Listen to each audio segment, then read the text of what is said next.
कर्जत नगर परिषद हद्दीतील मुद्रे गुरुनगर, नानामास्तर नगर, मुद्रेश्वर मंदिर परिसरातील नागरिकांसाठी आमदार महेंद्र थोरवे यांच्या पुढाकारातून सुसज्ज स्मशानभूमीची उभारणी करण्यात आली आहे। या सुसज्ज स्मशानभूमीचे लोकार्पण शुक्रवार 31 ऑक्टोबर रोजी पार पडले।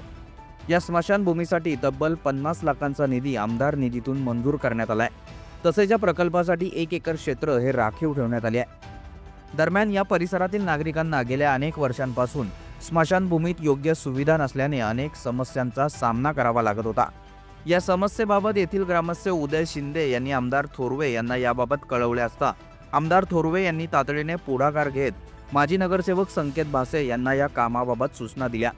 संकेत भासे यांनी देखील त्वरित या कामाला गती देत वर्षभरातच हे काम पूर्ण करून शुक्रवारी या सुसज्ज स्मशानभूमीचे लोकार्पण करण्यात आले।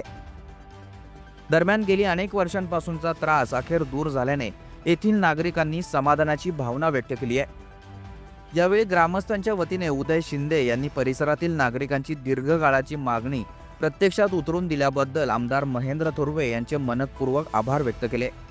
आमदारांच्या पुढाकारातून या परिसरात आणखी विविध विकास कामे गतिमान होतील असा विश्वास त्यांनी यावेळी व्यक्त केला। या लोकार्पण कार्यक्रमाला आमदार महेंद्र थोरवे यांच्यासह जिल्हा प्रमुख संतोष भोईर, उपजिल्हा प्रमुख भाई गायकर, माजी नगरसेवक संकेत भासे, माजी नगरसेविका अरुणा वायकर, माजी नगरसेवक कृष्णा घाडगे, शहर प्रमुख अभिषेक सुर्वे, उपशहर प्रमुख प्रदीप वायकर, शहर सचिव किशोर कदम, उदय शिंदे, संजीव जावरे, अशोक मोरे, राजेश शितोळे, अनिल मोरे, विजय मांडे, नामदेव मोरे आदी मान्यवरांसह मोठ्या संख्येने ग्रामस्थ उपस्थित होते।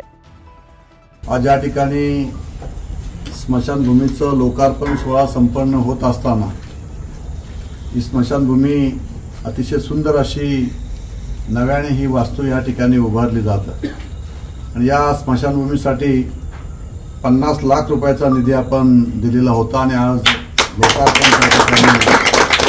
माझ्या हस्ते या ठिकाणी झालेलं आहे। खरं तर कर्जत शहरामधलं असणारं मुद्रे आणि मुद्रे गुरुनगर हा संपूर्ण परिसर वाढतं शहरीकरण लक्षात घेता या परिसरामध्ये स्मशानभूमीची मागणी सातत्याने होत होती। मागच्या वेळेला मांडे साहेबांनी त्यांची पारंपरिक असणारी जुनी स्मशानभूमी जी होती त्यासाठी आपण निधी मंजूर करून दिला होता आणि ती स्मशानभूमी सुद्धा त्याचं सुद्धा आपण लोकार्पण केलेलं आहे।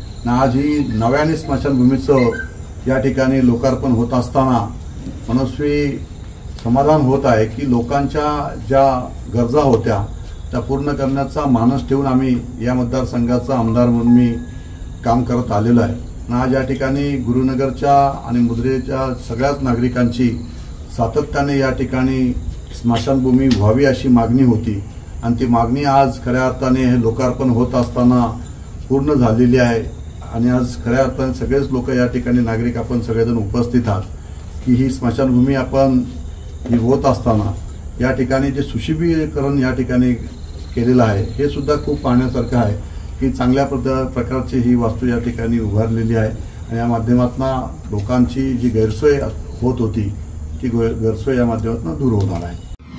आपल्या परिसरातील ताज्या बातम्या आणि घडामोडी सर्वात अगोदर पाहण्यासाठी कर्जत अपडेटला सबस्क्राइब करायला विसरू नका।